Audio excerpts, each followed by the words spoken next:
Good morning, ladies and gentlemen. Thank you so much for the warm greeting and for the opportunity to be together with you.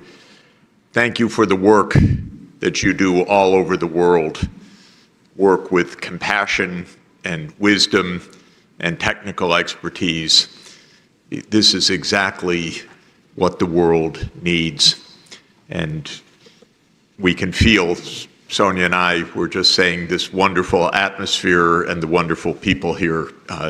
We can feel the compassion and your dedication, and it's very moving and very inspiring to be together with you. This has been quite a week with the Tang Prize and visiting here and at Suzhou University. And hearing all those nice things said about you. I just want the week to continue, if I might. But I want to thank you so warmly for such a gracious and wonderful week in Taiwan. There is no problem that we're facing that we cannot solve. In fact, it's rather absurd as well as tragic that we are still facing problems of extreme poverty in this world. As of today, the average income on the planet, averaged over the 8 billion inhabitants of the planet, is $13,000 per year.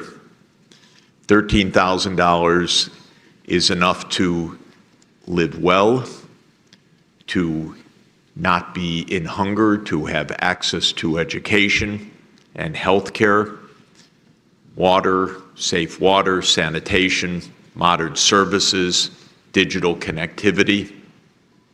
In other words, the average income is enough to take care of everybody, and much more than enough to take care of everybody. The fact that we are in a world, however, in which billions of people are struggling, many are dying because of poverty, and we are fighting over resources is a matter of our mindset. It is not a matter of our physical or material reality or the lack of technological solutions. That's why it's so appropriate to be in a Buddhist setting, because all of the teaching of Buddhism is about mindset. It's the way we view the reality, not the reality itself, that leads to the suffering. The suffering can be escaped if we understand correctly our own attitudes and the nature of the world that we're in. So that is what I hope we can explore together this morning. How can we better use our knowledge, our technology, our vast wealth to end the suffering of material deprivation, of hunger, of lack of access to the most basic services, because this is absolutely feasible. The most important answer, of course, is that we redirect our attention, our activities, our resources to those needs. It would not require heroism to do it. It would require basic common sense. We are spending in the world today, by the most recent estimates, $2.2 trillion on military outlays alone. $2.2 trillion per year is more than enough to end all extreme poverty. My country, the United States, shockingly, is 40% of that military spending. $1 trillion per year. It's a deranged political system which happily votes for military outlays but refuses to vote for compassionate outlays. And this is deeply embedded in our political system today. And it's making the world so much more dangerous, so much more unequal, and so much more crisis-ridden than can be imagined. And by the way, it does nothing for the American people. This is not even a case of America exploiting the world. It's America endangering the world and ruining itself at the same time. Our life expectancy in the United States has declined now for the last 9 years. Our life expectancy now is 76 years, lower than in China, much lower than in Taiwan, 9 years behind Japan, and yet we are so rich that this is simply, again, a mindset crisis and translated into institutions that do not function.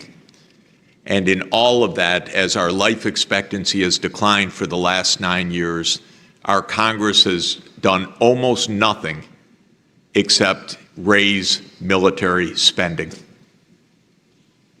We call it military spending, we call it defense spending, but it's not defense at all. It's offensive spending.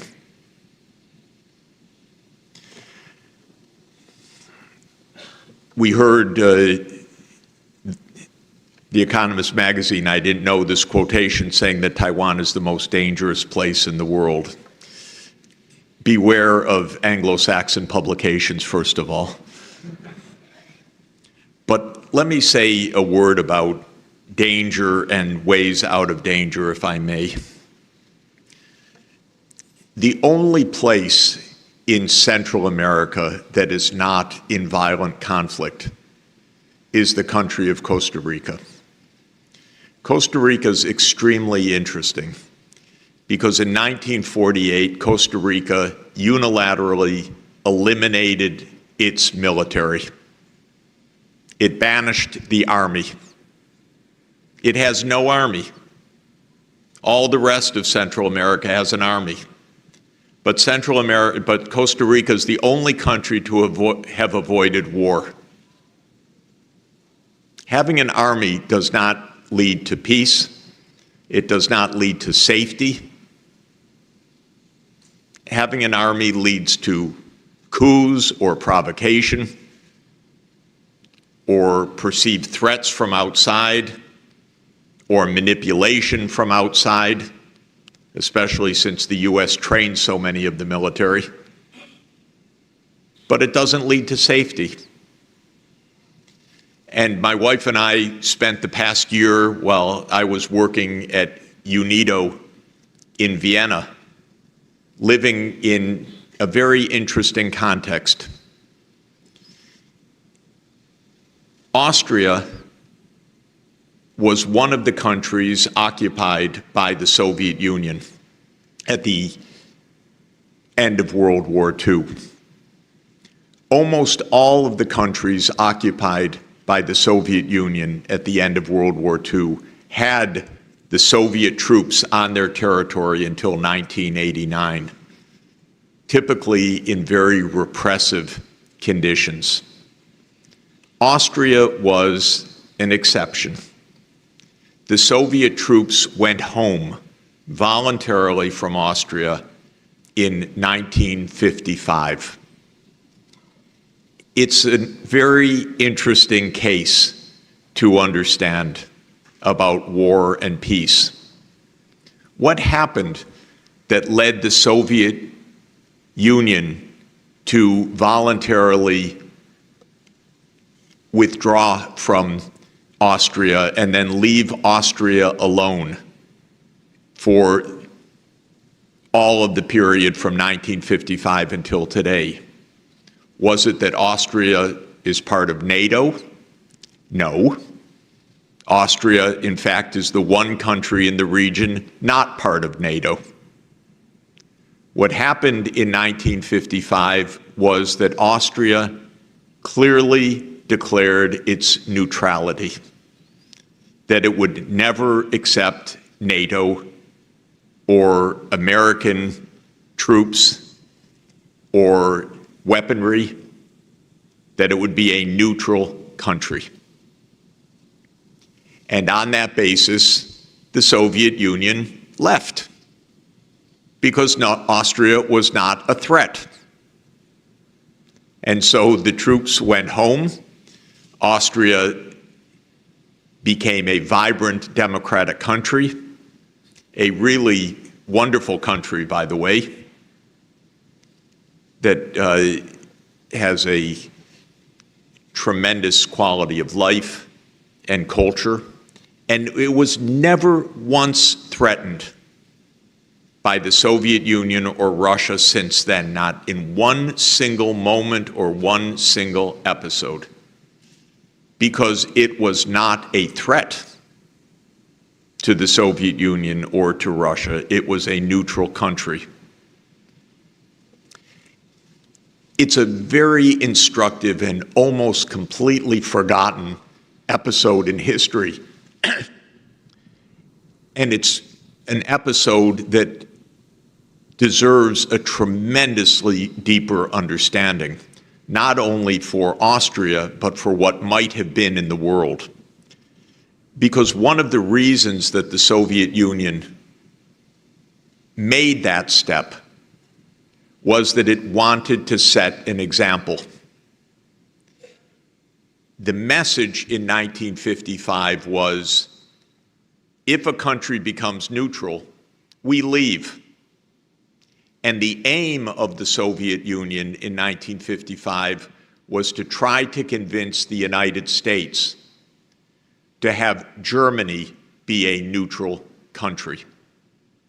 This is very interesting because, of course, Nazi Germany had caused more than 20 million deaths in the Soviet Union. And at the end of 1945, the Soviet Union, which had been more destroyed and had suffered more than any other country in the total deaths, demanded demilitarization of Germany. The United States said no. Starting in the late 1940s, the US started to arm Germany. And by 1951, the US zone of occupation, together with the British and French zone of occupation, had become the Federal Republic of Germany and had been incorporated into the new US military alliance, into NATO. And the Russians, the Soviets, were very concerned about this because this was a remilitarization of a country that just a few years earlier had invaded and caused more than 20 million deaths. And the Soviet Union was saying to the United States, we need a peace treaty. We need an agreement. We need to stop the remilitarization of Germany. And the US was saying, no, we are NATO. We're against you. We will defend against you. And after Stalin's death and Khrushchev coming to power in 1955, the Soviet Union tried again. And the Austrian state declared its neutrality, and the Soviet army went home.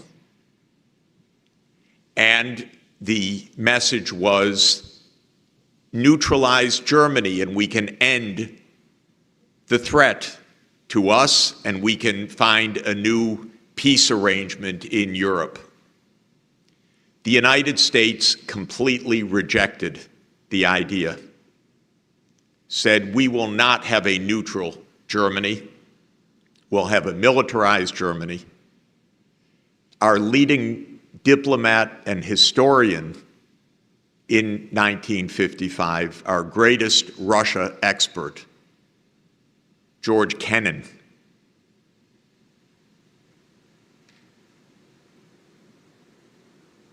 argued vigorously, let us have a neutral Germany. This way we'll have peace. This way we can end the confrontation with the Soviet Union. He was the author, no less, of the containment policy. But he said, I don't mean containment to be a new Cold War or hot war. I mean it to be a prudent policy. We should neutralize Germany. And in 1957, he gave the BBC Wreath lectures calling for this. But he wasn't listened to. So we had a Cold War and an arms race and no peace, and nearly blew up the world in 1962, 61 years ago, because of a nuclear confrontation between the United States and the Soviet Union. And the roots of that, if you look deeply, actually involve Berlin and Germany. If you look deeply at the Cuban Missile Crisis, it was about the same issue. This is almost completely not understood, except by our finest historians. But it's not the way we tell the story at all. So the US gave up the chance for peace. Miraculously, the world survived. Then arose a very wise and peaceful and peace-seeking leader of the Soviet Union, Mikhail Gorbachev, who was truly a great man, an incredibly decent person. I had the privilege to be on his economic advisory team for 1 year, trying to help mobilize Western support for a collapsing Soviet economy. I failed completely in that because the US, again, was uninterested in doing anything, even to help a peace-seeking leader of the Soviet Union. And as you know, Mr. Gorbachev, President Gorbachev, unilaterally disbanded the Warsaw Pact military alliance in 1990. And at that moment, the leaders of the United States and Germany promised Gorbachev, we will not take advantage of that by expanding NATO even 1 inch eastward in response to your action. Of course, Gorbachev fell the next year, in part because of the financial crisis that the Soviet Union was facing, that the United States refused to help. And as soon as the Soviet Union ended, the strategists in the Pentagon and the White House and the CIA immediately began to plan the expansion of NATO. And so again, the US turned down peace. It could not take yes for an answer. I happen to be rather deeply inside the process in the Soviet then Russian side, because after Mr. Gorbachev fell from power, President Yeltsin asked me to help advise Russia. I said, surely, Mr. President, the United States will understand now to give financial help. Maybe it could not understand with the Soviet Union, but surely with an independent Russia now. And again, the United States absolutely said we're not helping at all. And so just as these two leaders were saying, we want peace, we want normalcy, we want the end of conflict, the United States began planning the unipolar world. quite literally planning step by step.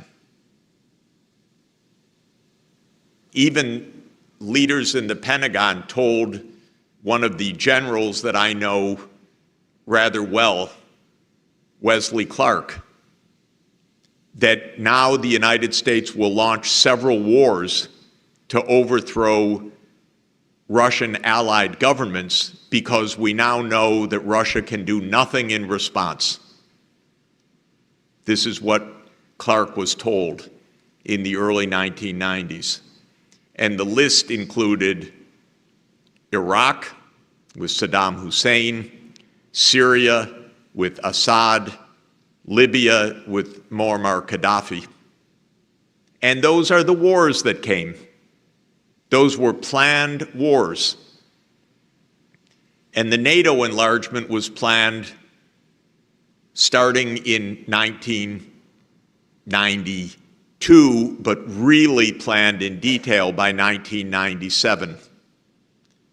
And Zbigniew Brzezinski, the strategist and advisor to President Carter, wrote an article in 1997 explaining the timeline of NATO enlargement to Ukraine to be between 2005 and 2010. Of course, the Russian leadership said, no, don't do that. That's our red line. Don't cross it. The United States said, we don't hear you. You don't have any say in this. It's literally NATO doctrine, literally. It's enshrined in NATO doctrine that no country outside of NATO has any say in where NATO will enlarge, even if NATO is enlarging to a 2,000-kilometer border of the country. So the United States said, we will enlarge to Ukraine, and Russia, you have no say in it whatsoever. In 2007, President Putin said, don't do this. Do not do this. We're very concerned. We do not want you on our border. The United States.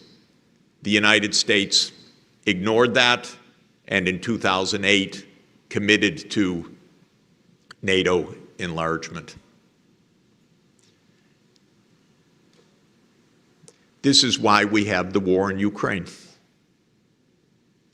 The unrelenting pursuit of power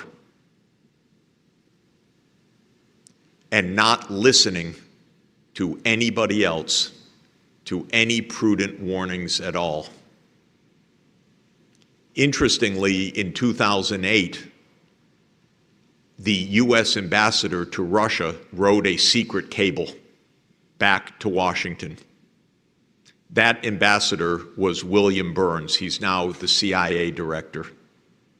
His secret memo got leaked by WikiLeaks, so we got to read it.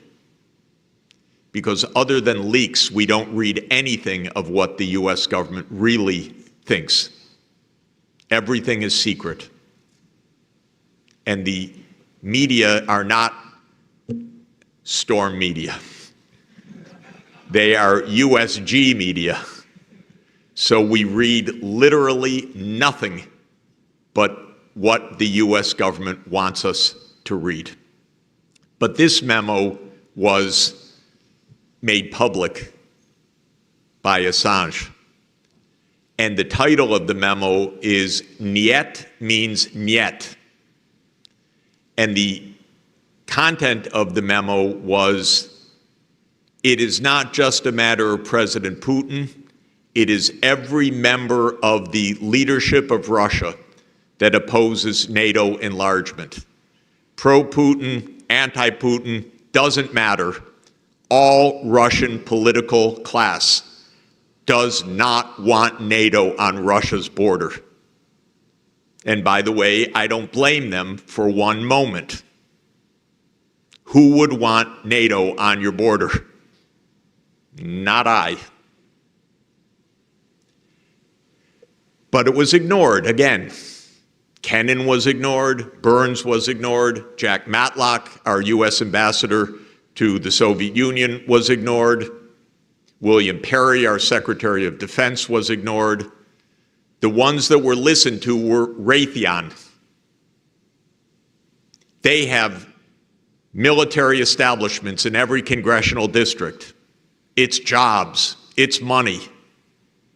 They pay for all the think tanks on the East Coast. It's big business. Biden has been part of that for more than 30 years.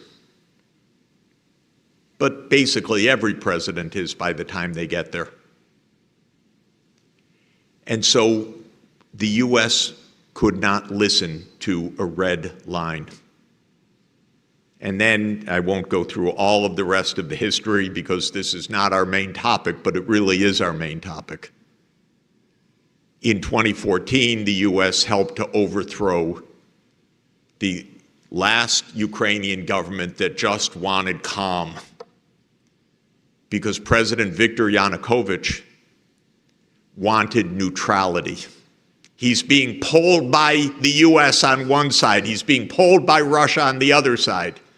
He's trying to keep calm. So he gets the Rada, the Ukrainian parliament, to vote for neutrality. Smart man. Then Europe is saying, you must sign our agreement with us now, now, now. And President Putin saying, no, don't sign. You will divert trade. We are your major trading partner.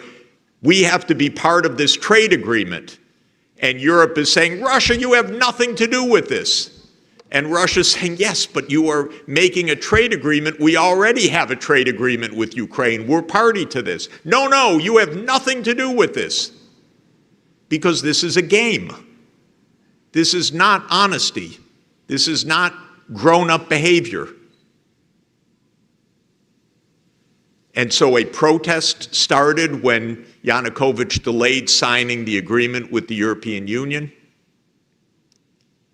And the U.S. stoked the protest behind the scenes, pouring huge amounts of money into the protest, funding it.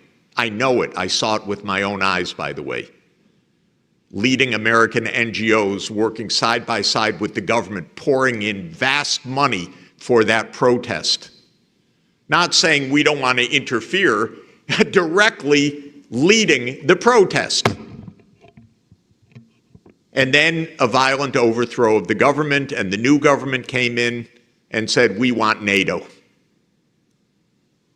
And then the United States said, we'll make you safe. We'll give you lots of armaments. You'll be perfectly safe. And so the U.S. started a mass sale of arms to Ukraine, guaranteed to destroy the country. Absolutely. Clear as could be. They did it. They absolutely destroyed the country. Because at the end of 2021, President Putin made one last try, stop NATO enlargement. And on December 17th, 2021, he put on the table a draft U.S.-Russia security agreement. And he had some very important correct points. And I'm not a Putin apologist. I am an objective observer over the last 30 years. President Putin observed the following. First, stop NATO enlargement to our border. Second, the U.S. had walked away from the anti-ballistic missile treaty unilaterally in 2002, and it had basically ended. It started to place Aegis missiles in Poland and Romania. And Putin said, we don't even know what is in those silos, but it's a few minutes from Moscow.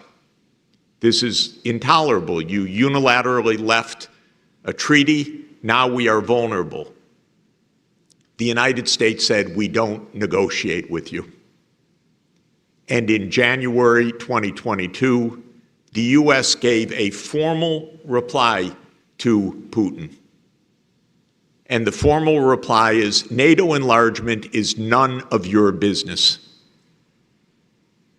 Literally, that is U.S. policy. It's none of your business. Not that we will sit down and discuss, negotiate, try to understand your security concerns. It's none of your business.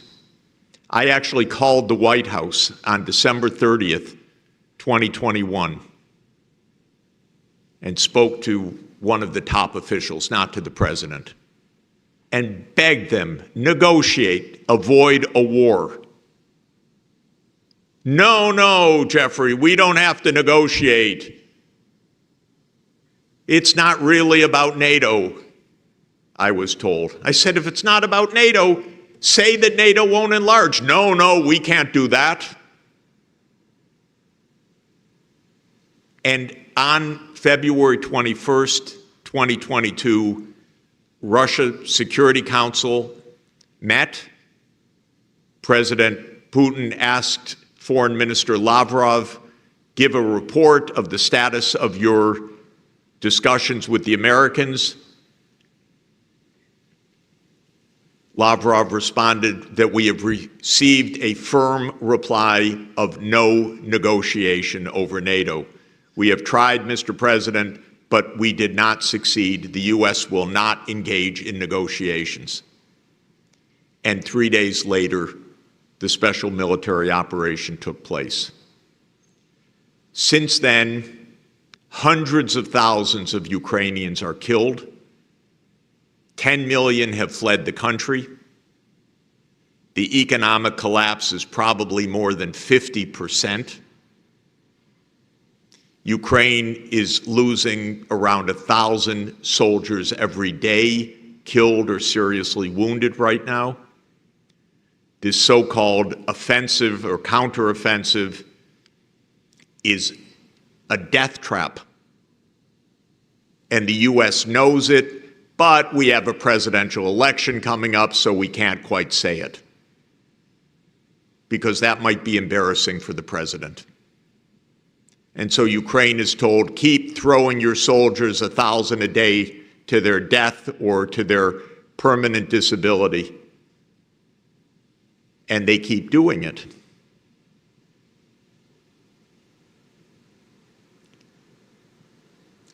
That's why we don't have sustainable development. Because we're not even trying.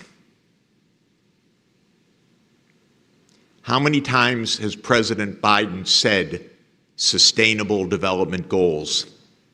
I literally do not know one occasion where he has used the phrase. Can you imagine? I don't know of one occasion.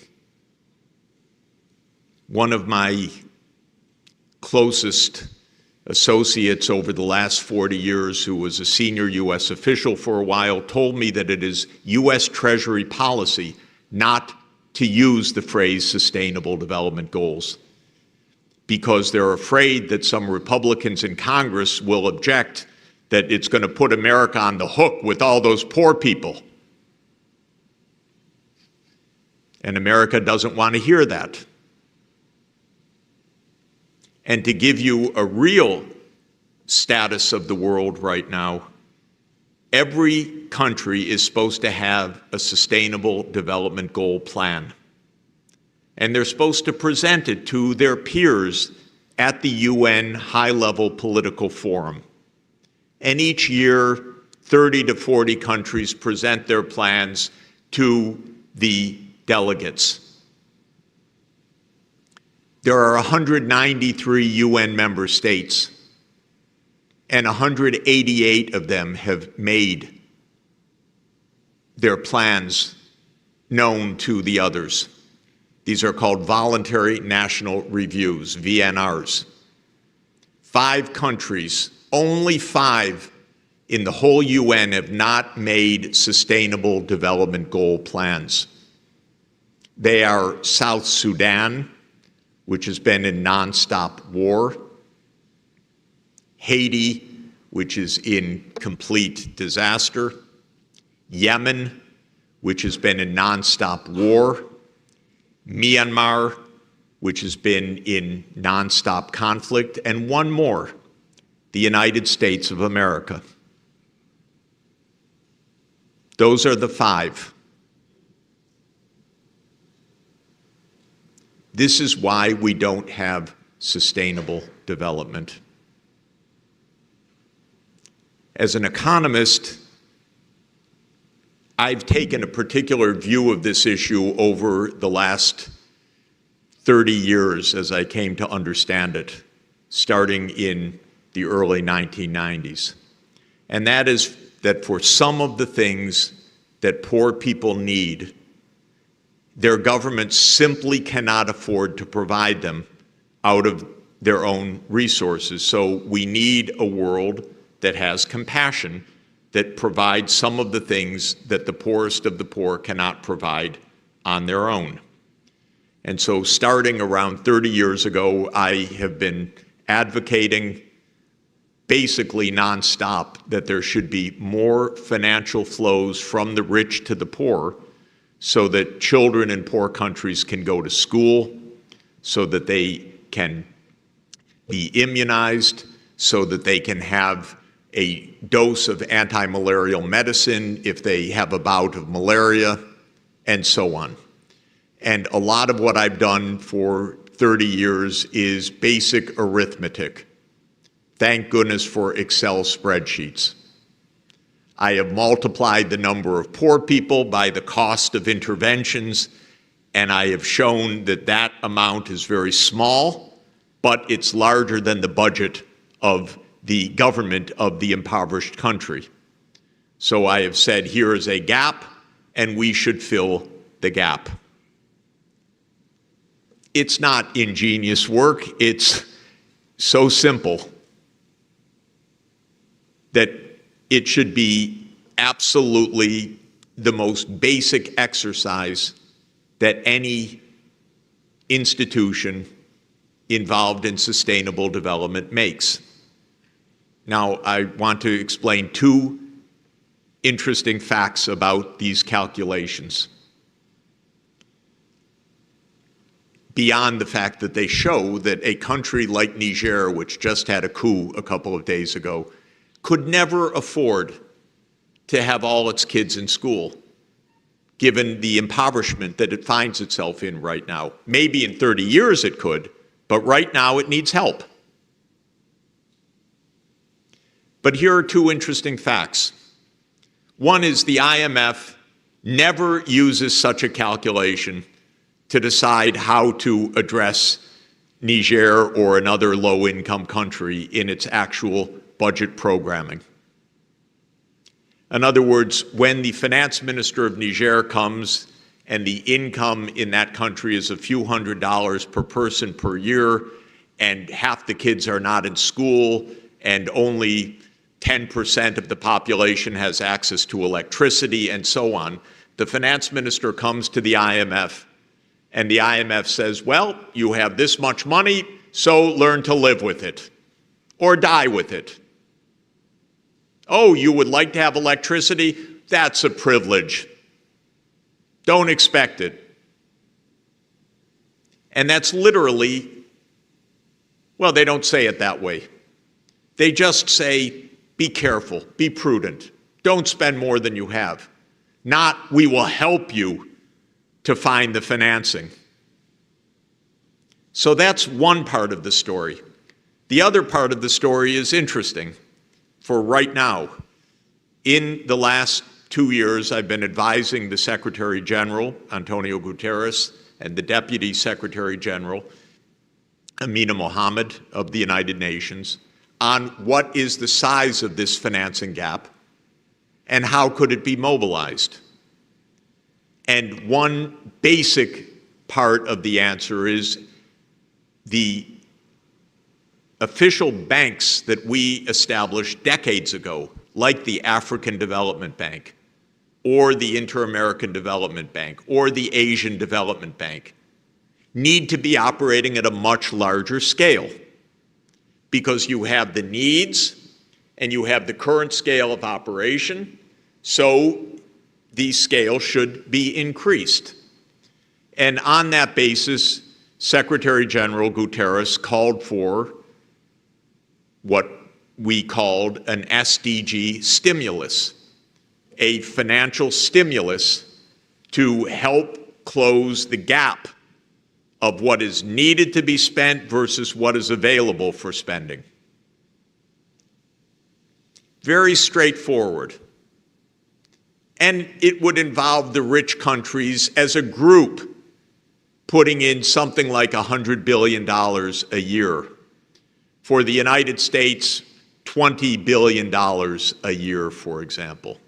Now, we're a $25 trillion economy. So $20 billion is rounding error. It's not even noticeable.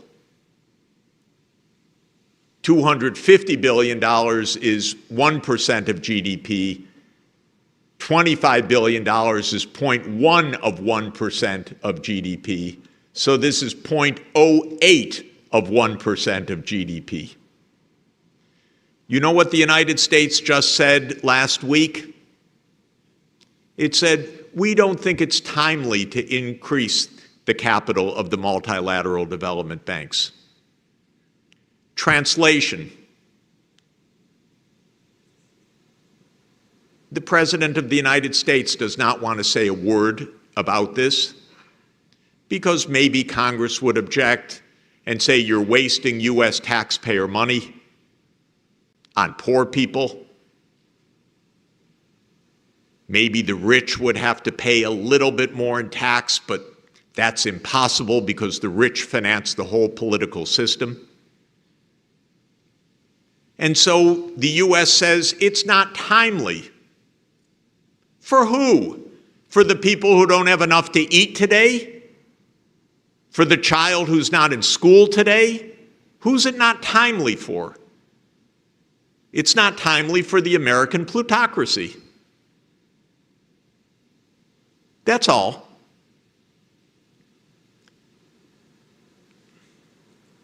So I don't really know whether economics is needed in any of this anymore. We need Buddhism. We need compassion. We need Ren. We need benevolence. I've come to believe that the Sustainable Development Goals are as simple as the ABCs: Aristotle, Buddha, and Confucius.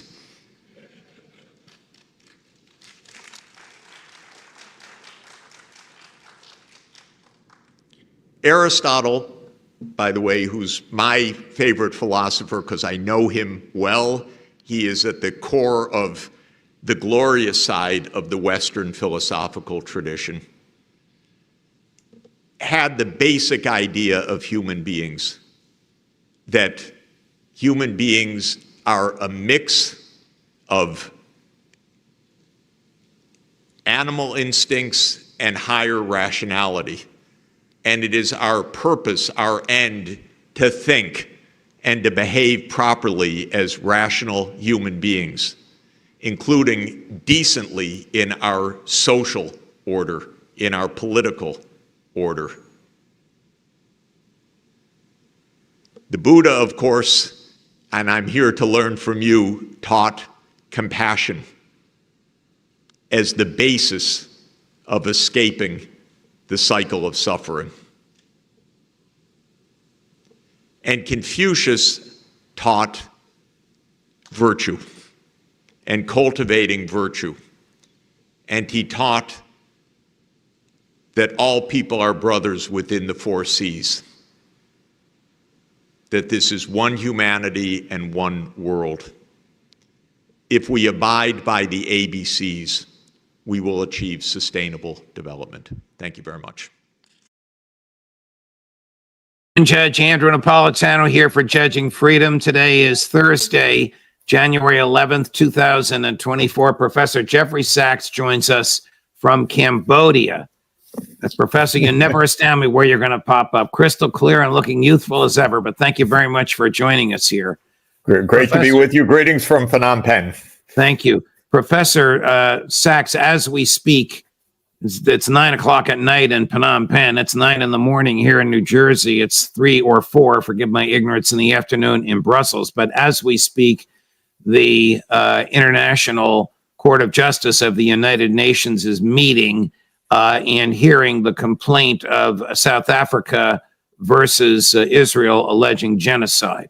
So first, how serious, how compelling, how detailed is the complaint? Well, this is an absolutely astounding day, a historic day. South Africa has filed an application with the International Court of Justice. This is the UN's global court in The Hague in the Netherlands, and it addresses disputes between governments. In this case, this is a dispute brought by South Africa, claiming that Israel is undertaking genocidal actions and with genocidal intent. And the legal basis for this complaint, this application to the International Court of Justice, is that both South Africa and Israel are parties to the 1948 Genocide Convention. And so this is a complaint that South Africa is making, that it is entitled to make as a signatory to the Genocide Convention, which compels all of the signatory countries, including Israel, to abide by the terms of the Genocide Convention. It's stunning, amazing to watch these proceedings. South Africa filed an extremely detailed application, 84 pages, describing both the intentionality of Israel in destroying Gaza, in making Gaza uninhabitable, and the actions of Israel in bombing core infrastructure, in blocking the inflows of water, food, medicine, fuel, that are basic necessities of life.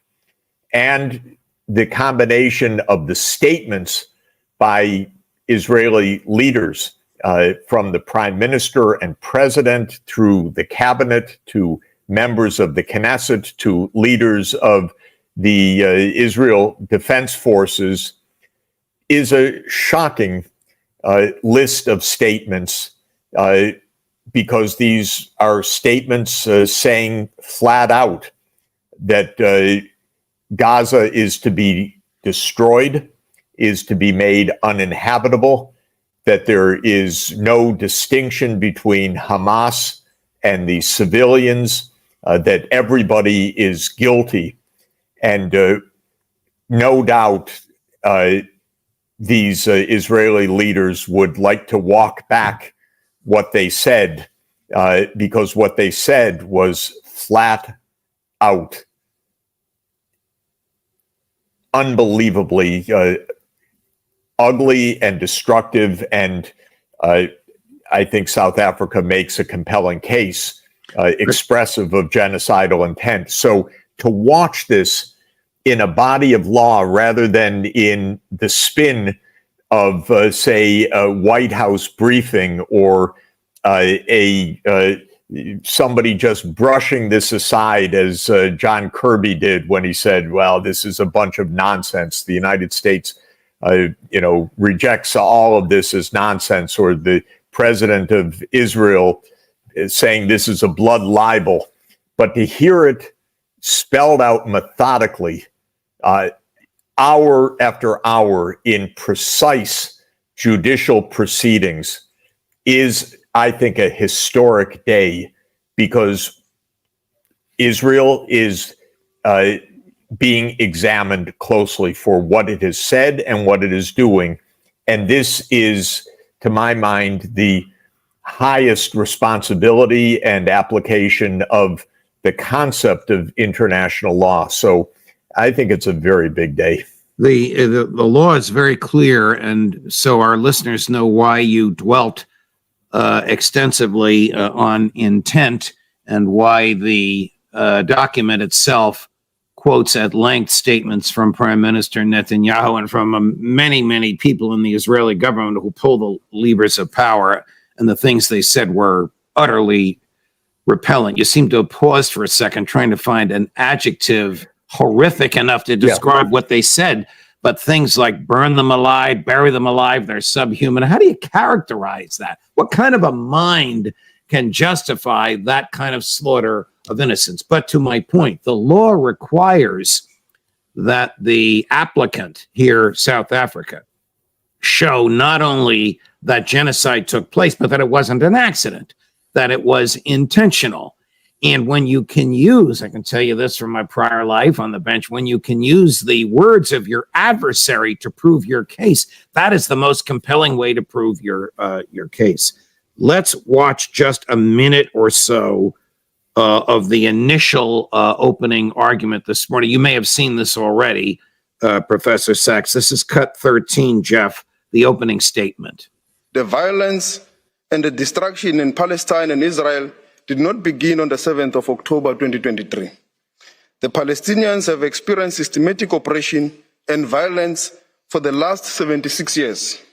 On 6 October 2023, and every day since October the 7th, 2023.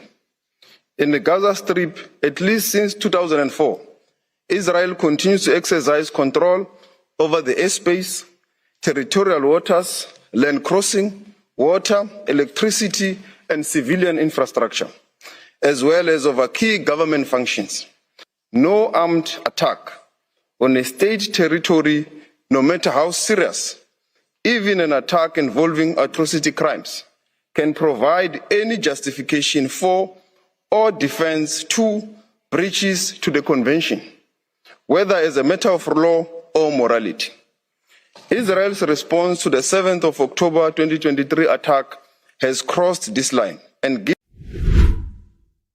Last clip, just for those unfamiliar with this kind of a court proceeding, the very end of the clip, you saw all 15 judges, 2 judges added to the panel, one from Israel, one from South Africa. The other 13 are permanent. It's interesting. I thought of you, Professor Sachs, when I saw the name of the person was added, and I saw the last name Barak, and I thought, oh my God, this is the former prime minister and former general, but it's not. It's the former chief justice of the Israeli Supreme Court, a opponent of Prime Minister Netanyahu, whom the Israeli government designated. He's 87 years old, but he's the grand old man, if you will, of Israel law and judiciary, universally respected, and they designated him. I want you to see one more argument before you weigh in, and this is the argument of another lawyer for South Africa who shows a video, and I want you to be able to assess the significance of the video that he shows. Chris? On 7 December 2023, Israeli soldiers proved that they understood the Prime Minister's message to remember what the Amalek has done to you as genocidal. They were recorded by journalists dancing and singing. We know our motto, there are no uninvolved, that they obey one commandment, to wipe off the seed of Amalek. The Prime Minister's invocation of Amalek is being used by soldiers to justify the killing of civilians, including children. These are the soldiers repeating the inciting words of their Prime Minister.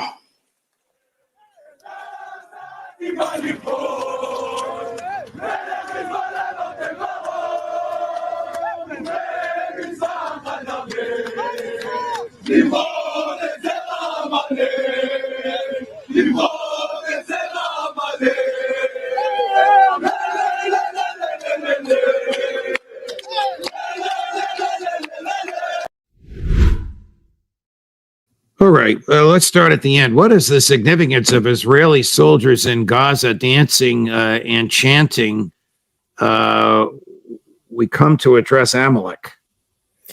Well, there is a very important subtext to all of this, which is the use of biblical symbology and biblical and religious beliefs that are part of Israel's rhetoric and core to Israel's politics.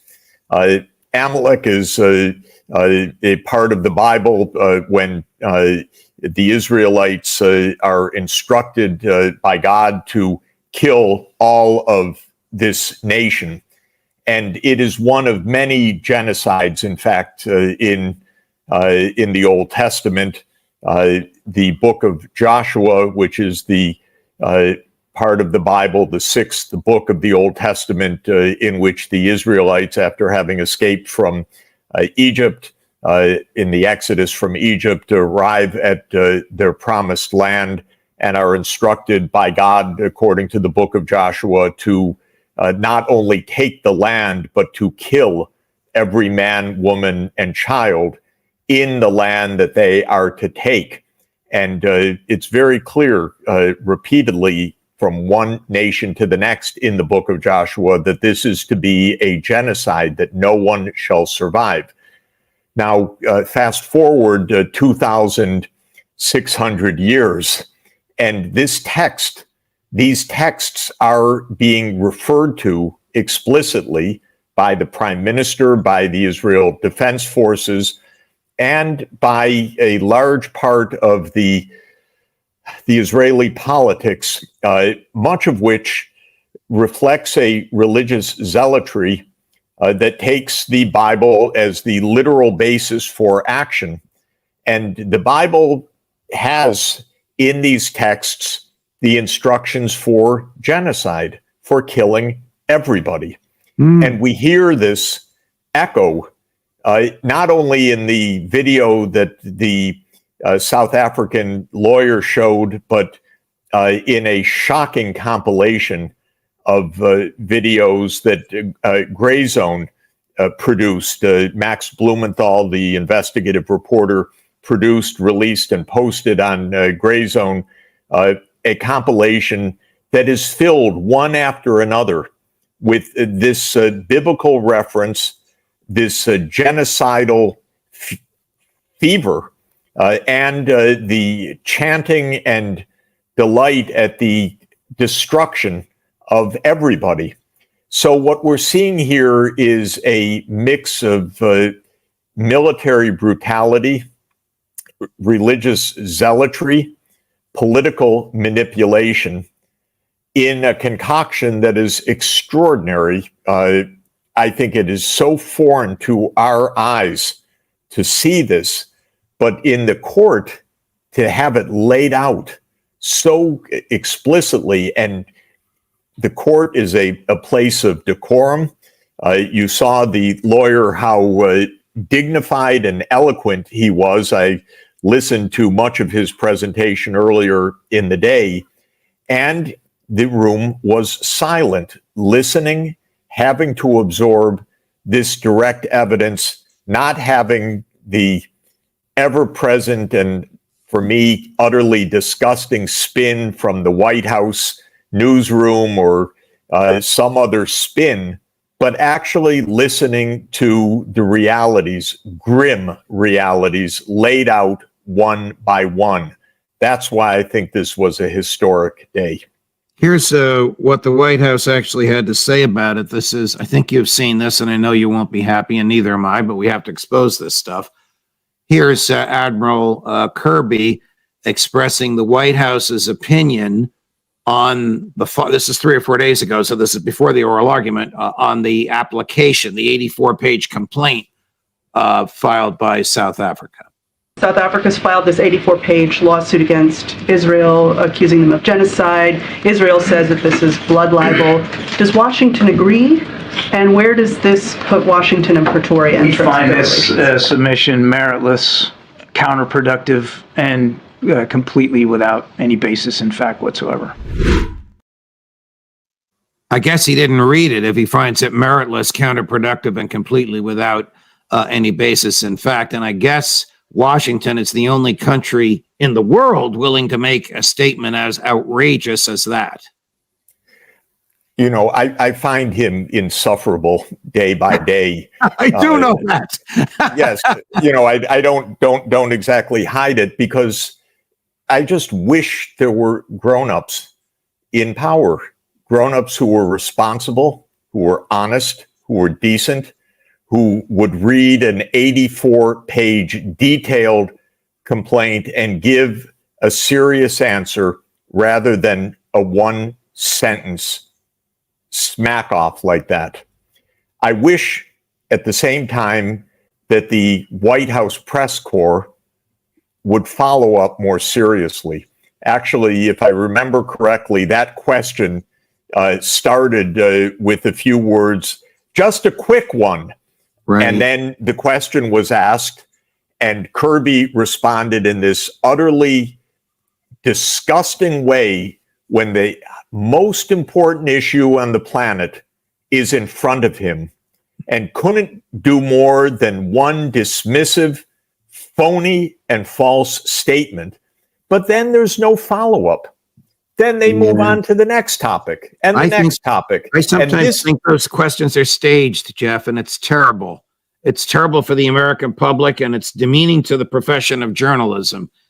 Yes, how could the journalist say, Mr. Kirby, it's 84 detailed pages, and you say there's no factual basis? Why don't we look at page 10? Why don't we look at page 12? Why don't the journalists do their job? Rather than feeding us the propaganda from the White House, they should be questioning the propaganda.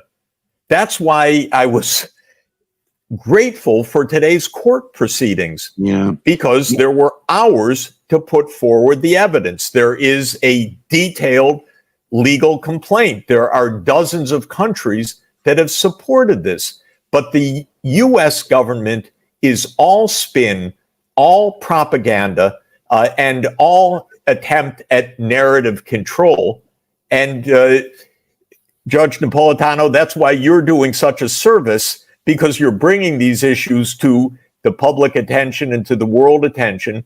But the press that's in that room doesn't even follow up with another question. Right. Your criticism of the press is right on. I want to mention something. You mentioned Max Blumenthal, who's my friend and who regularly appears on the show. Yesterday on the show, he challenged Bobby Kennedy to a debate on Israel, and I offered to moderate the debate. Now that's out there. Chris tells me it was tossed about in Twitter or X, whatever they call themselves now, last night. So I hope that comes to pass. I would imagine the audience would be huge. It would be difficult for me to be perfectly neutral because I can see with my own eyes what's happening. But if I am privileged to moderate that debate, I will be neutral. What defense should we expect tomorrow? Today is all opening arguments from the lawyers from South Africa. Tomorrow, the Israeli lawyers, who, by the way, are British barristers,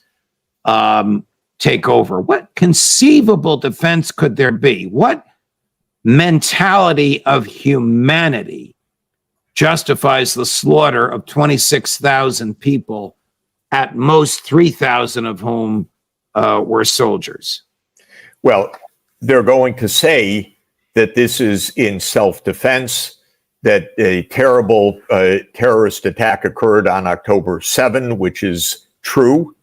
But as the South African prosecutor said today, that is no defense under the Genocide Convention. They're going to say that these statements are aimed at Hamas, their military enemy, not at the civilian population. That is plainly false, because the statements are explicit about all of the population. They're going to say that they take exquisite care in protecting the civilians, which is utterly false, because they have put a siege on Gaza, stopped the food, the water, the fuel, the medical supplies. They are going to say that they are careful in their targeting of Hamas, which is plainly false, because 70% of those killed are women and children, and many of the men killed are absolutely not Hamas soldiers. So Israel is going to have a defense of self-defense, but they're going to deny what is plainly in front of the world's eyes, which are genocidal statements that are pervasive and rampant, and actions against the entire civilian population, not at all targeted, at a massive loss of life that is overwhelmingly civilian, and the displacement of 2 million people, where Hamas has perhaps 30,000 fighters. So Israel is going to make a defense of self-defense that is itself not defensible, because the plain facts are contrary to what Israel has been saying every day since this invasion into Gaza began. Do you have a finger on the pulse of how American Jews view the genocide? I mean, I understand Joe Biden is caught in a vice. He's caught between the donor class, the AIPAC folks, and younger people that are traditionally Democrats, but who are horrified by the genocide.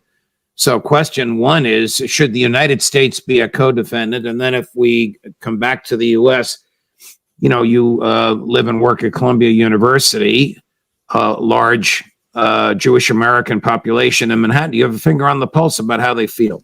Answer either question in which either order you wish, any order you wish. I think it's quite clear from the opinion surveys that the broad American public is aghast at what's happening, because they're watching, like all of us, day by day, a slaughter of civilians. I think it's clear that there is a generational gradient, as you pointed out, where young people are absolutely defending the Gazan civilian population, whereas older people are tending more towards backing Israel, because that is the way that it has been for decades. But even so, even among older respondents to the opinion surveys, there is a tremendous unease. And in the Jewish community, of course, it's very divided. It's divided by age, it's divided by class, it's divided by interest group, it's divided by different parts of American Jewry, from Reform to Orthodox. But even within Orthodox Jewry, the most religious, there are parts of Orthodox Jewry, notably the Satmar community in Brooklyn, New York, which says that the whole concept of Israel and Zionism was misconceived, because in their view it was religiously misconceived. And of course, other Orthodox Jews take a different view. So it's a lot of division. What we don't have is any overwhelming groundswell of support for Israel in this. Quite the contrary. The American people, every time they're asked and have an opportunity to speak, say ceasefire now. Right. Americans do not want to be complicit in this massacre and in this genocide, as South Africa is describing it today in the International Court of Justice. And, should the U.S. be a co-defendant, Professor Sachs? Well, the U.S. is going to be a co-defendant in the court of public opinion, because the overwhelming understanding of the world is that Israel could not do this from one day to the next without the United States' active support. And it is active support in one absolutely key way, which is providing the bombs, the munitions, the artillery, the shells that are killing people and that are destroying the habitability and the infrastructure and that have displaced nearly the entire population. And so the Americans wring their hands. Blinken says we have to take more care of civilians and so forth, but then signs an order that subverts congressional oversight to directly deliver the munitions to Israel, no strings attached, no conditions whatsoever, so that this continues. So America is complicit, and a subtext of this is that America is on trial as well, because America is Israel's sole backer in the military campaign that is underway in Gaza. I want to run two clips for you, both involving someone you and I know and whose work we admire, Medea Benjamin, who is an American Jew. Also someone you and I know, Congressman Jamie Raskin. In the first clip, Congressman Raskin is giving a speech condemning authoritarian governments outside the Capitol. Watch what happens to Medea while she is silently standing there. And then we'll go right into the second clip, which is a few days later. Medea is in the hallways of the Senate, and she approaches two senators, Rick Scott of Florida and John Cornyn of Texas. It's very interesting to hear what Scott and Cornyn say to her, because it's based on the Israeli propaganda. So first with Jamie Raskin and then with the two senators. The political scientists tell us that the hallmarks of an authoritarian or fascist political party are that, one, they do not accept the results of democratic elections that don't go their way. Two, they refuse to renounce or they openly embrace political violence as an instrument. What's the matter with this? Something wrong with the sign? It's not about the law. They hold Israel accountable. They accept. They are worse than Jan 6. Hold Israel accountable. Israel is not above the law. They accept. I'm sorry. Let me just start that again. They beheaded babies. No, they did not. They did not. That's just propaganda to keep this war going. It's a genocide. We need a ceasefire. Will you please call for a ceasefire? You're going to get Hamas to quit shooting innocent civilians? Well, it's the Israeli bombs that are killing thousands and thousands of people, including children and women, every single day. Spoken like Senator Scott and Senator Cornyn had just come from an AIPAC meeting. Well, you can't make this up that you're having a speech by Congressman Jamie Raskin against authoritarianism and somebody peacefully holding up a sign is pulled away by the police. It looks like a comedy if it weren't a tragedy. Looks like it's a scene from Seinfeld. It looks like a Saturday Night Live skit, frankly, that it just is so sad. Now, the senators, this is typical right now. They're arrogant and they're ignorant, and they keep the military-industrial complex well-fed, and the military-industrial complex keeps them well-fed and in power. So it's a game. They're playing a game. They don't want the American people involved. They don't want to have to answer questions. It's like Kirby. Nobody wants any questions asked. It's all narrative to keep their game going. It's a racket. It's $1 trillion a year racket that got a lot of military arms sales. They like it. The military industrial industry keeps these people in power, and anyone that is pesky enough to ask a question just is bad behavior, because who asked you to ask us? We are the military industrial complex. Thank you. It's none of your business. That's the basic message. Professor Sachs from Phnom Penh, Cambodia, thank you very much for joining us, my dear friend. I don't know where you'll be next week, but we will want the benefit of your analysis. We'll connect. Very good. All right. Take care. Thank you, Thanks. my dear friend. Bye-bye. Bye-bye. Coming up, as indicated at 11 o'clock this morning, live from Moscow, Scott Ritter. At 2 this afternoon, Kyle Anzalone, new young guest whose analysis we enjoy very much, coming to us from antiwar.com. The great Professor John Mearsheimer at 3 o'clock, and the boys, Larry and Ray, that is Johnson and McGovern, in the Intel Roundtable at 4. A busy day, a day for you. And by the way, our subscriptions are zooming up. Thank you very much. If you haven't subscribed, do it.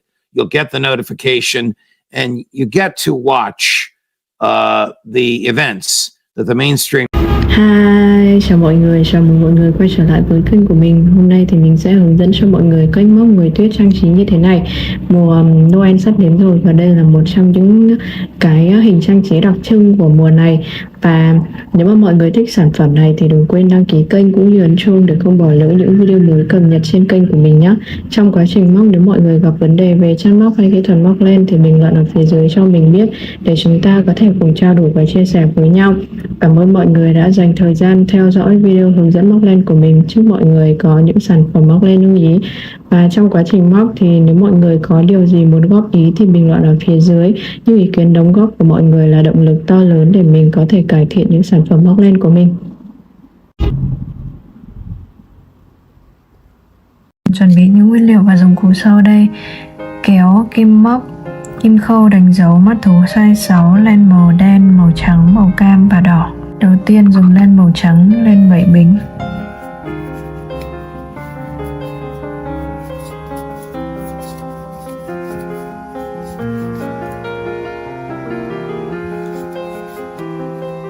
Móc từ chân thứ 2 5 đơn.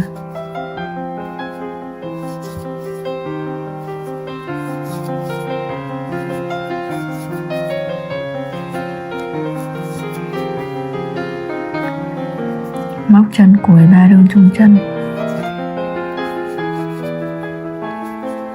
Xoay ngược lại móc 4 đơn 1 tăng.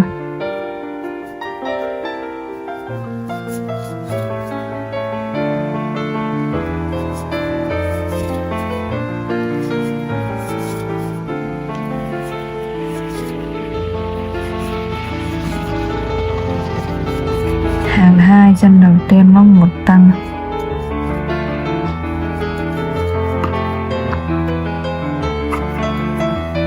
Đơn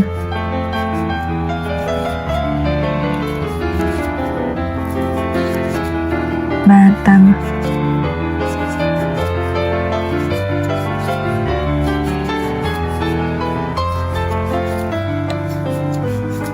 Bốn đơn 2 tăng.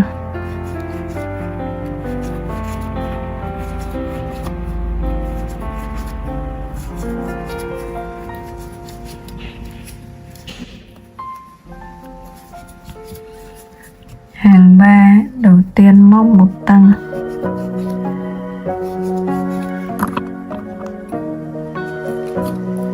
Sáu đơn 1 tăng.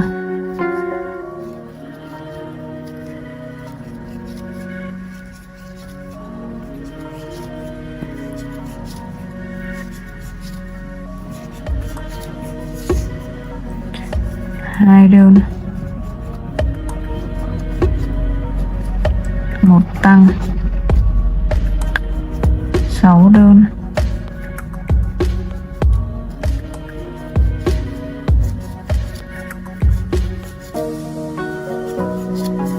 1 tăng 2 đơn.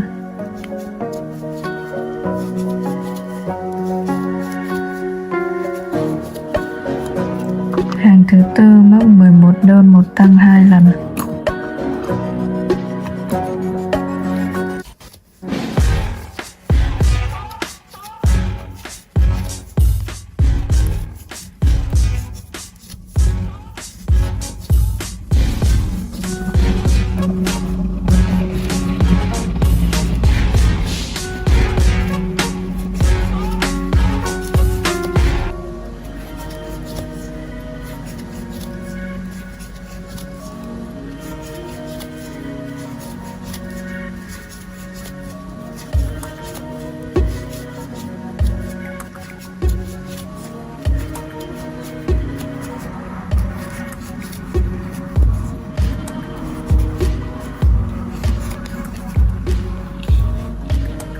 16 đến hàng thứ 5, chúng ta móc một tăng 9 đơn, một tăng 2 đơn 2 lần.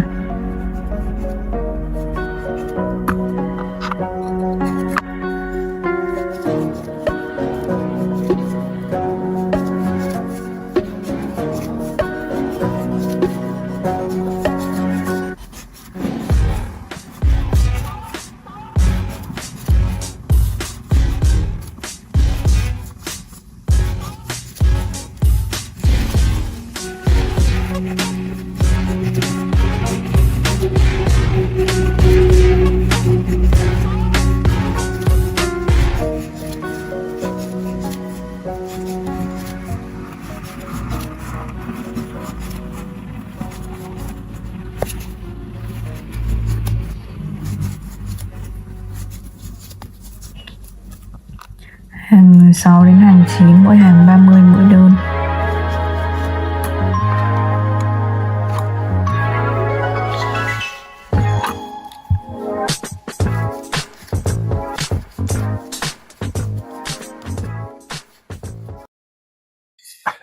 You have just spent, I think, 1 year in Europe, in Vienna, and Yes.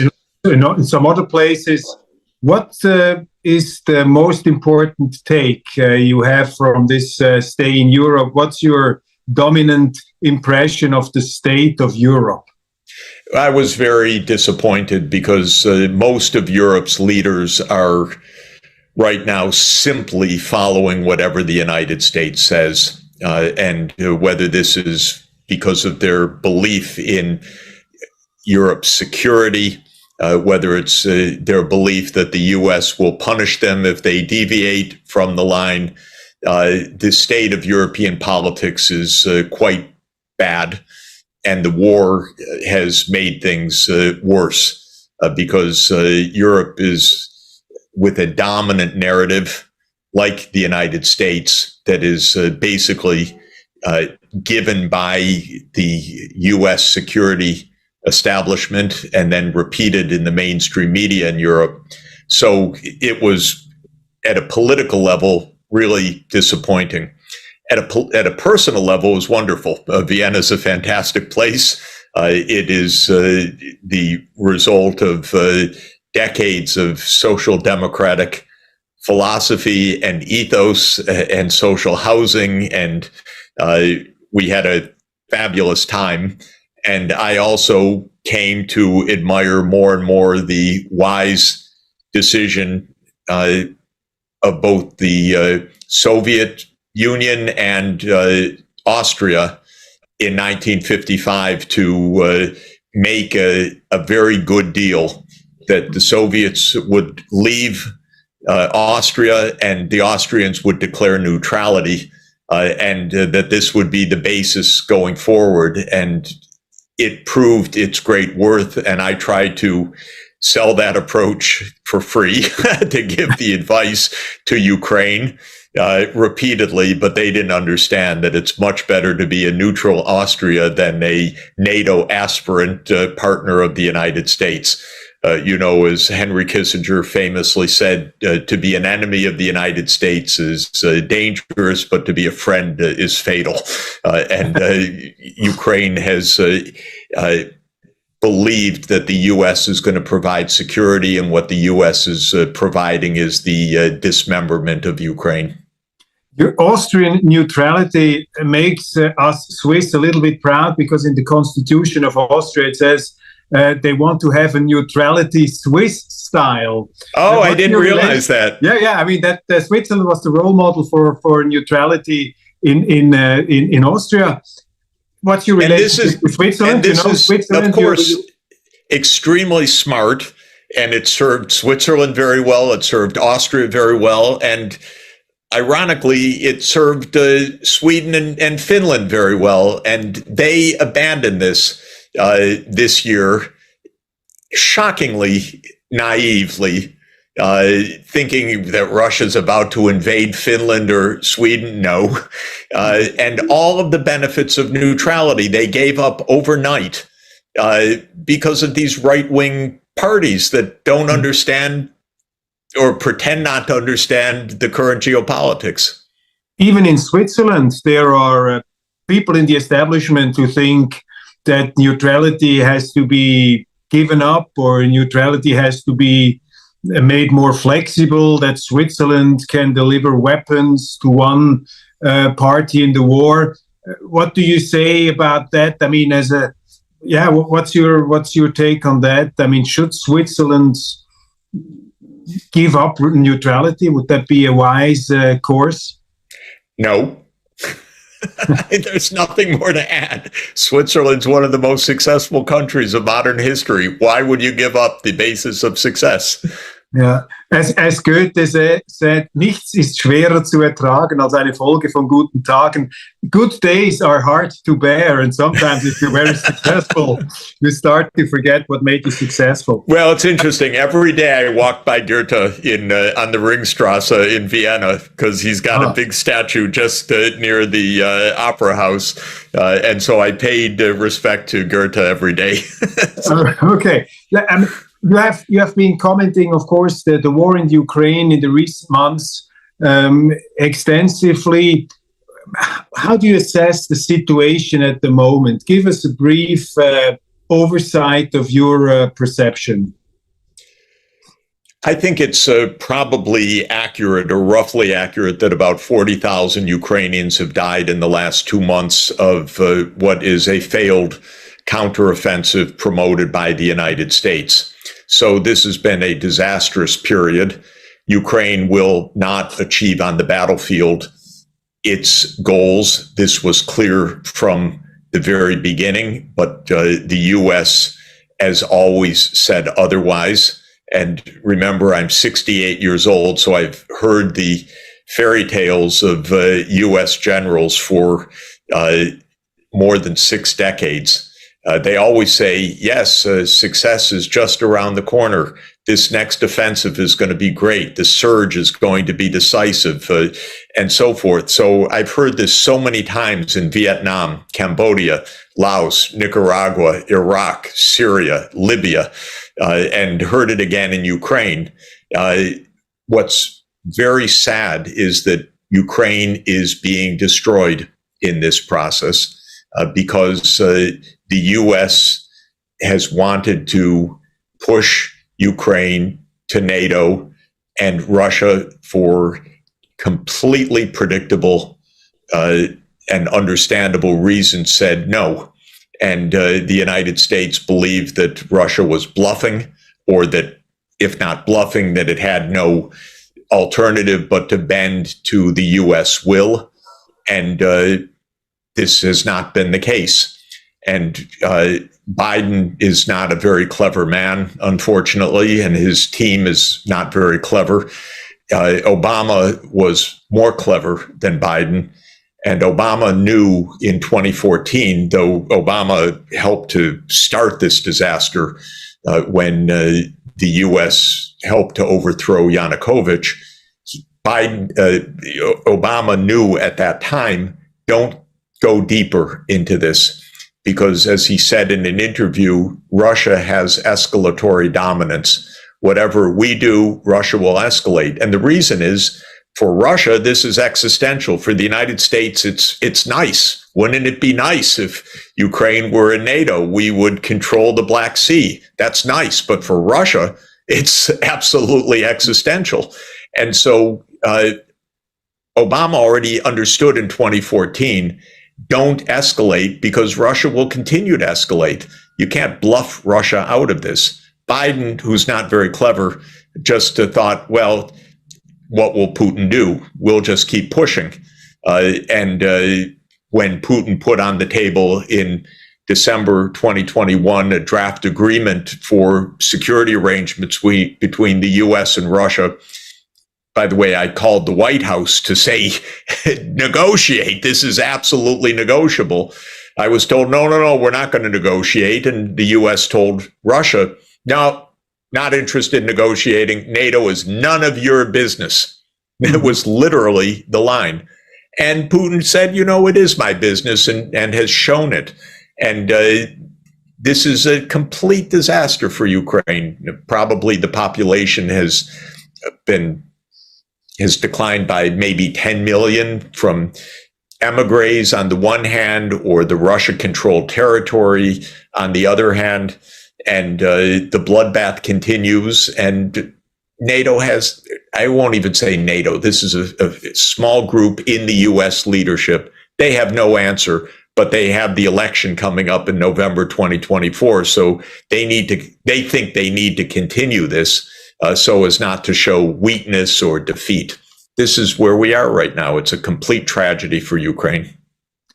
How will it play out? I mean, it's always hard to say, of course, to look into the future, but what is the most probable outcome you see in this war? There will be ongoing large-scale killing and destruction until honesty prevails, and honesty will mean that the U.S. will be clear that NATO enlargement to Ukraine is not going to take place and not going to happen, and it's not an objective, and then the fighting will stop. And when the fighting stops, there will be major territorial issues. One, I think, was fated from the beginning, and that is that Crimea will remain in Russian hands, as it was and has continued to be Russia's naval base in Sevastopol since 1783. It's not going to Ukraine, other than it's not going to Ukraine, period. And then the issues of the Donbass and Kherson district and Zaporizhia. This is really a mess right now, because in December 2021, we should remember Russia was making no territorial claims, even for the Donbass. What Russia was calling for was honoring the Minsk agreements. And the US stupidly and Ukraine stupidly wouldn't honor agreements that had been signed and backed unanimously by the UN Security Council. Well, Russia is now dismantling the country geographically, and with so many losses on the Russian side, the belief that, well, okay, we'll just go back to where we were is a little naive. So this is a mess. I don't have any clear answer. What I've said every day from December 2021 until now is sit down and negotiate, because it's getting worse. And in the meantime, Ukrainians are dying at a rate of maybe 1,000 a day right now, or 1,000 dead and seriously wounded. And this is absolutely disastrous. The dominant narrative, even in Switzerland, in the German-speaking part of Europe, I don't know, probably also in the United States, is that Putin is trying to reassemble the Soviet Union. His plan is to create a greater Russia, and to negotiate with Putin would be appeasement policy, which was doomed against Hitler. These historical analogies are being made. Why is this narrative wrong in your eyes? Well, because the real context is that the American empire is the one that keeps expanding, or the intention of it. And by, that's a provocative phrase that Americans are not allowed to say. But the American military alliance, NATO, is the active agent here of expansion. And this counters all that was said to Gorbachev in 1990. It's a direct violation of common sense, as well as commitments that were made back in 1990, that as the Soviet Union dismantled the Warsaw Pact, NATO would not take advantage of that in any way. And of course, the famous expression was not 1 inch eastward. Mm-hmm. And as soon as the Soviet Union ended, I was actually in the room in the Kremlin when that happened because I was advisor to Boris Yeltsin. So this is, for me, not only history books, but being there. The United States, unbeknownst, of course, to me and to the world at the time, because everything is done secretly, said, okay, now we start expanding NATO.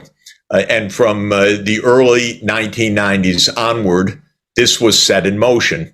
And our top diplomats warned repeatedly, don't do that. Our greatest diplomat of the age, George Kennan, after all, the author of Containment itself in 1947, said, do not expand NATO. Our Secretary of Defense at the time, William Perry, said, do not do this. Our ambassador to the Soviet Union, Jack Matlock, a wonderful diplomat, said, do not do this. This will start us down a path of new confrontation. What's interesting is that for the first few years, the first wave of expansion, Poland, Hungary, and the Czech Republic, I think Russia was very unhappy, but said, okay, that's Central Europe. But then the next swath under George W. Bush Jr. was, of course, right against the Black Sea, Bulgaria, Romania, the Baltic states, Slovakia and Slovenia, 7 in one wave. The Russians said, stop this already. And Putin went to the Munich Security Conference in 2007. People should read the speech. Of course, not only do they not read the speech, our mainstream media absolutely tried to deflect us from any history, from any memory, from any context. But Putin said, stop expanding. You promised us no expansion. Now you keep expanding. And this is extraordinarily dangerous for our national security, what you're doing. So what was the U.S. response? In 2008, George W. Bush Jr. insisted that NATO will go not only to Ukraine, but to Georgia. Okay, now it turns out this was part of a timeline that was already deeply set. This wasn't just George W. Bush Jr., though he didn't have to follow through. Zbig Brzezinski explained all of this in Foreign Affairs magazine in 1997 in an article called Strategy for Eurasia. He even gave the timetable. He said Ukraine's membership will come between 2005 and 2010.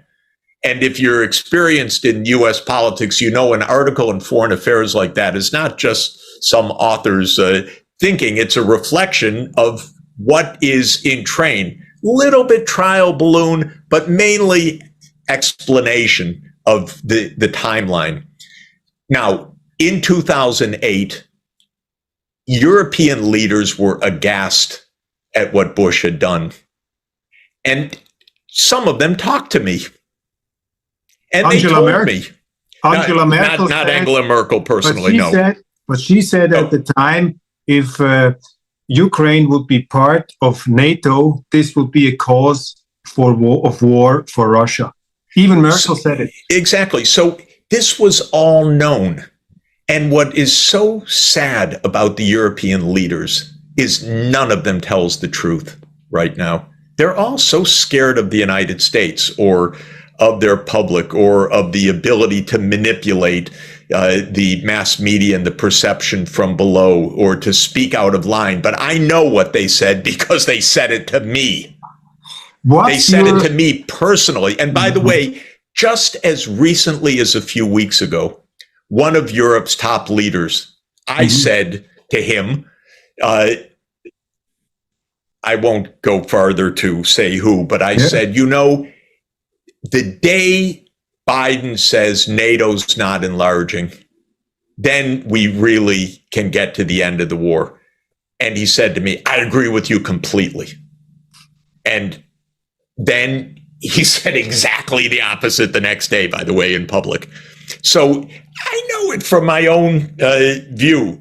So this story, just to finish the story, the disaster, the fuse was lit in 2008, but then the U.S. cannot stop playing games. That's the biggest problem. U.S. foreign policy is covert. It's not that you can't figure it out, but it's secret. It's deniable. And so what happens in 2014 in February? The United States, together with right-wing nationalists in Ukraine, worked together to overthrow Yanukovych. Clear as can be. And not only that, thanks to the services of Russia, we even have it on tape with Victoria Nuland talking to U.S. Ambassador Jeffrey Piat about who the next government will be. Basically 4 weeks before Yanukovych is violently overthrown. And they pick the next prime minister and explain why. It can't be Klitschko, it's got to be this one. And it just went down that way. And our newspapers, oh, they won't say a word about it. It's on tape. Oh, that doesn't matter. We can ignore it. We can ignore everything. So that's when the explosion came. The war started with the overthrow of the Yanukovych government. Now, oh, so many people, Sachs, you know, what a Putin apologist, what a conspiracy theorist. Of course, people, if you don't look a little bit or people don't tell you things, then you don't know. But let me advise people, just for example, there's a very nice book written by a very fine scholar in 2017 called Covert Regime Change. And it's about U.S. foreign policy from 1947 to 1989. And it documents 64 covert regime change operations of the U.S. government. So that's the business of the U.S. government, overthrowing other governments. They're called covert, but there's a lot of trace. I've been actually in places where governments have been overthrown. I watched, and then I see that the New York Times won't even report the story because it's a game from the U.S. point of view. So in February 2014, the U.S. again engaged in a regime change operation and thought we can get away with it. Now we have a pro-NATO government. We've just overthrown the neutral government. Now we have a pro-NATO government. And immediately the new government says, yeah, we want to join NATO. And immediately the arms flows start from the United States, billions of dollars of arms flows. And this continues through Trump. It continues through the uprisings in the Donbass. It continues with Russia taking back Crimea. And then in 2021, we have a new president who some of us thought would be sane and responsible. He's probably sane, but he's completely irresponsible. And 3 times in 2021, the United States government recommitted to Ukraine's membership in NATO at the highest levels in big security documents, as well as in the NATO summit in 2021. And that's when Putin put on the table at the end of 2021 a draft agreement for new security arrangements between the U.S. and Russia. And Putin kept saying, by the way, look, you're putting Aegis missiles in Poland and Romania. They're a few minutes from Moscow. What are you putting in those missile chambers? We don't even know, because you backed out of the ABM treaty, you backed out of the INF treaty. And so Putin's got a point. And now the U.S. wants to move up to the 2,300 kilometer border with Russia. And for those who still think that this is, anyone who reads anything knows that this is a 30 years process. This is not about Putin reconstructing the Russian empire. That's a nice little joke told by the U.S. security state, as opposed to any of the things I've just described. But if you just go online and look at the Russian National Security Council meeting of February 21st, 2022, you get a perfectly plain explanation of what this military operation is about, because Putin goes around the room and calls on everybody and calls on Lavrov, among others, and says, Minister Lavrov, what is the situation with our proposals for security arrangements? And Lavrov says, Mr. President, we put them on the table, and the United States has given us the formal notice that it will not negotiate on these points, and that as a formal principle, the United States will not discuss NATO enlargement with Russia because it's none of our business, because that is the formal foreign policy doctrine of the United States of America. Well, I can't think of a stupider one, by the way, to say that NATO enlargement, with all that it entails, up to Russia's border is none of Russia's business, so we don't even discuss it with Russia. Well, you might think a war could break out as a result of that, and it has. The United States basically, at every step, kept saying to the Russian leadership, you don't count for anything. We don't have to listen to you about anything. And eventually, all of the goodwill dissipated. Basically, this is a war of NATO enlargement. Because Ukraine is the borderland. It's the word Ukraine. It means the border. It's the borderland between East and West in countless ways. It's the border between Catholic and Protestant on the one side versus Orthodox on the other side. It's the border between the Russian Empire and the Austrian and Polish, Lithuanian, and German states on the other side. It's always been the divide. The Dnieper River is the divide, basically. And so this is a difficult place that needs to be handled with care. But the United States took the view that Ukraine is a prize for the West. And even though Ukraine itself was deeply divided ethnically, linguistically, religiously, historically, in public opinion, the United States kept wanting it all. So it kept pushing for Western control over NATO and saying that any Russian concern, whether it's economic links, military links, family links, linguistic links, ethnic links, those don't count for anything. Those are just the old bad Russian Empire. And the U.S. blew off any Russian concerns about Ukraine, even though the United States is how many thousand miles away, and Russia, on the other hand, is the border of 2,000 kilometers. The U.S. is extremely arrogant as well as ignorant about all of this. So basically, from the mid-1990s onward, the U.S. plan was Ukraine is ours.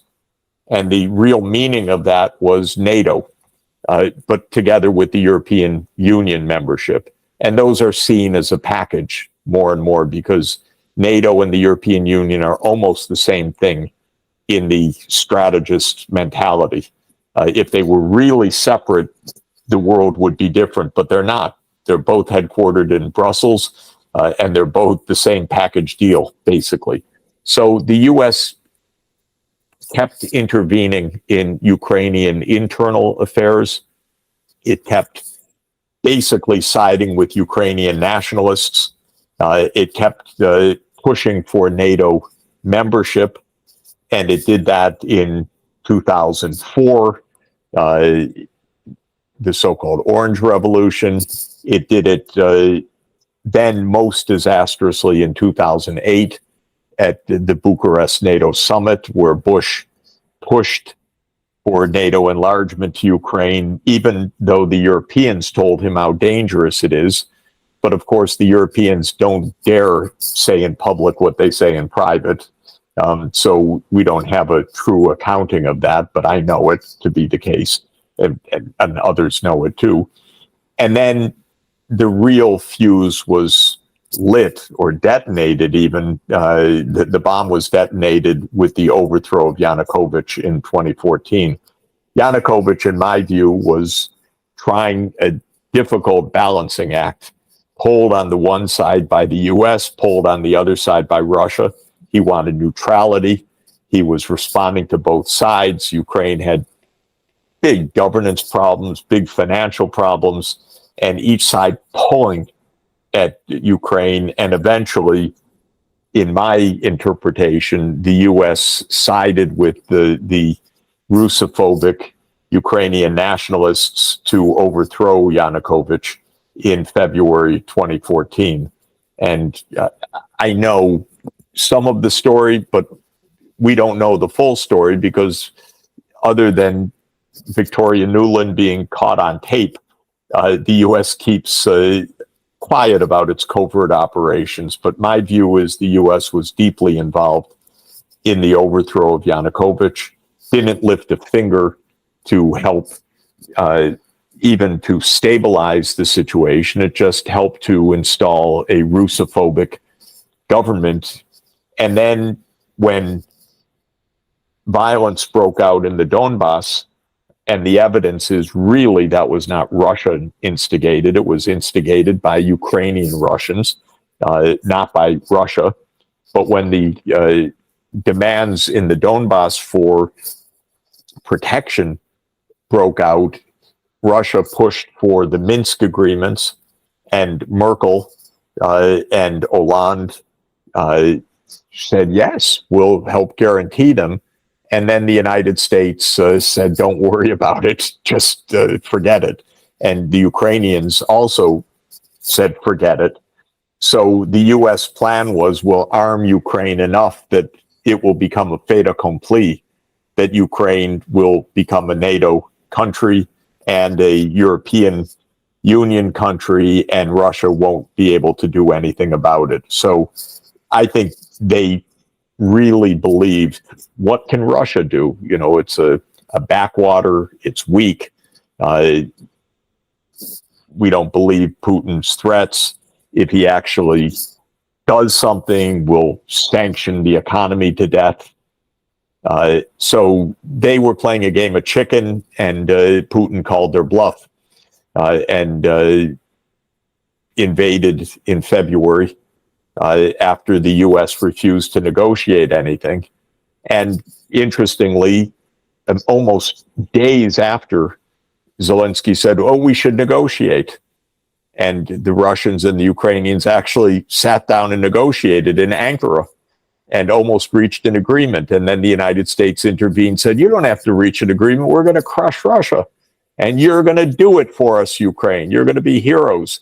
You're going to defeat Russia with our wonderful weapons and our economic sanctions. And of course, this was an illusion, typical American arrogance, because Putin mobilized in the middle of 2022. And also, Russia was a far more capable military and far more capable arms manufacturer than the United States allowed, and technologically much more sophisticated than they imagined, with very smart guided missiles and a lot of advanced digital technologies. And so Putin escalated. And now we can see, we don't know the outcome of this, but of course, Ukraine is being bloodied tragically. Probably, you know, it's said 40,000 dead in the last 2 months. I don't know whether those estimates are accurate or not, but you can see the West doesn't care at all about the loss of life in Ukraine. It just says, here, have some more weapons and go to it. Keep going. And no matter how big the bloodshed, the U.S.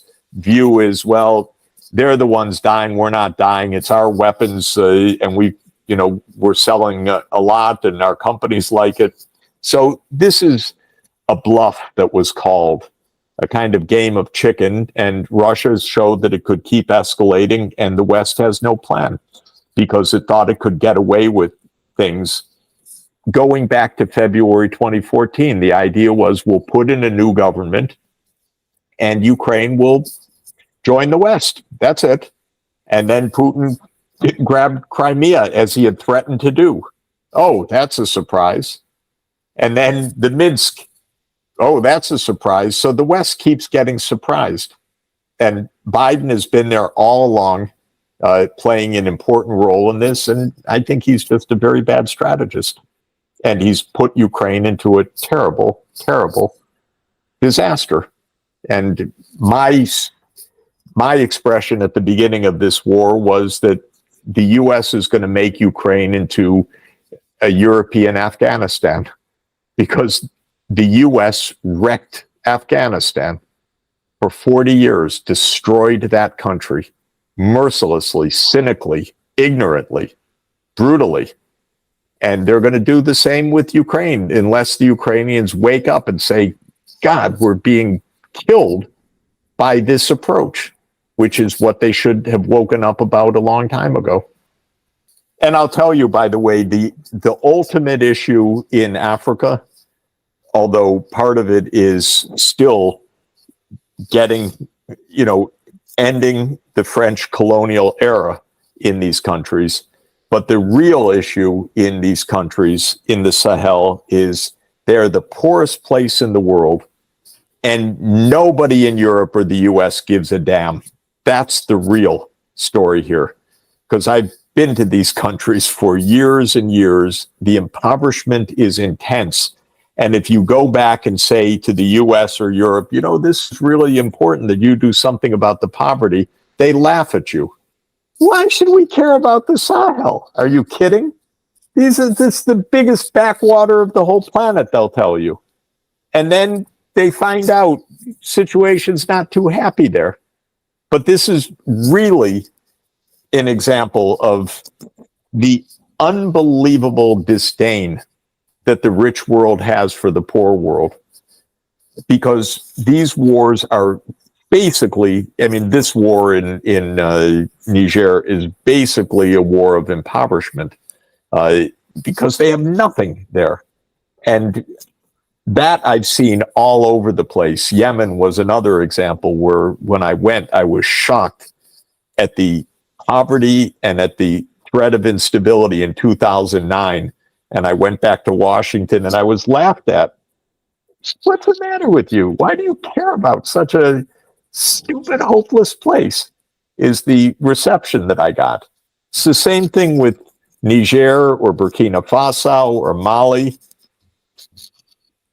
So these are kind of deep, deep crises that reflect a world powers that don't give a damn. I'm talking about the Western powers.